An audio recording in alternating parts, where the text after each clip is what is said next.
চলতি বছরের জুলাইয়ে বন্ধুরাষ্ট্র ইসরায়েলকে যুদ্ধ থামাতে কঠোর সতর্কবার্তা দিয়েছিল যুক্তরাজ্য, কিন্তু তাতে কান দেয়নি তেল আবিব।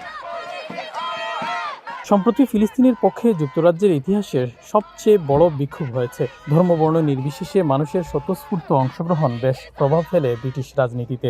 চলতি বছরের জুলাইয়ে প্যালেস্টাইন অ্যাকশন গ্রুপ নিষিদ্ধের পর থেকে মাত্র 2 মাসে বিক্ষোভ থেকে আটক হয় 16 শতাধিক সমর্থক।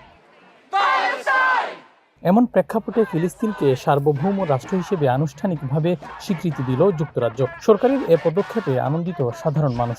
এই ধরনের বর্বর হামলার পেছনে দীর্ঘদিন যাবৎ সহায়তা করে আসছিল, এটা বন্ধ হোক, এটা আমরা চাই।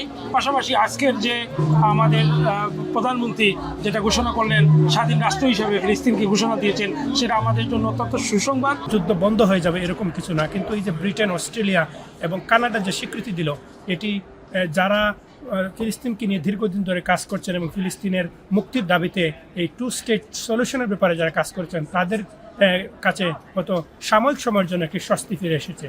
দ্বিতীয় বিশ্বযুদ্ধের পর ইসরায়েল রাষ্ট্র গঠনে ভূমিকা ছিল ব্রিটেনের। এরপর দীর্ঘকাল ইসরায়েলের মিত্র হিসেবে ভূমিকা রেখে আসছে যুক্তরাজ্য। বিশিষ্টজনরা বলছেন, আনুষ্ঠানিক স্বীকৃতি ব্রিটিশ পররাষ্ট্রনীতিতে বড় পরিবর্তন। প্যালেস্তাইনকে স্টেট হিসেবে স্বীকৃতি দিয়েছে, এটা অনেক আগে হওয়ার কথা ছিল, অন্তত তারা সেটা দিয়েছে, এর জন্য ধন্যবাদের যোগ্য।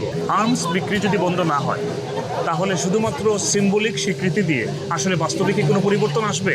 ইসরায়েল যখন গাজায় হামলা শুরু করে, তখন ব্রিটিশ প্রধানমন্ত্রী কিয়ার স্টারমার কী বলেছিলেন সেটা নিশ্চয়ই আপনার মনে আছে, এবং ওনার মন্তব্যে রীতিমতো একটা ক্ষোভ সৃষ্টি হয়েছিল এখানকার যারা ফিলিস্তিনি সমর্থক তাদের মধ্যে।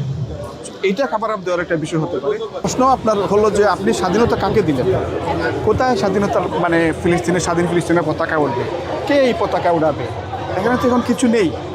108 বছর আগে তৎকালীন ব্রিটেনের দখলে ছিল ফিলিস্তিন। পররাষ্ট্রমন্ত্রী আর্থার বেলফোরের ঘোষণাপত্রের মাধ্যমে সেখানে ইসরায়েলিদের বসবাসের সুযোগ করে দেন। মাত্র 67 শব্দের এক টুকরো কাগজ মধ্যপ্রাচ্যের ইতিহাসকে এভাবে বদলে দেবে কেউ কখনো ভাবেনি। ইতিহাসের পালাবদলে সেই ব্রিটেন ফিলিস্তিনকে একটি স্বাধীন রাষ্ট্রের স্বীকৃতি দিল। শরীফুল ইসলাম চৌধুরী, এখন লন্ডন।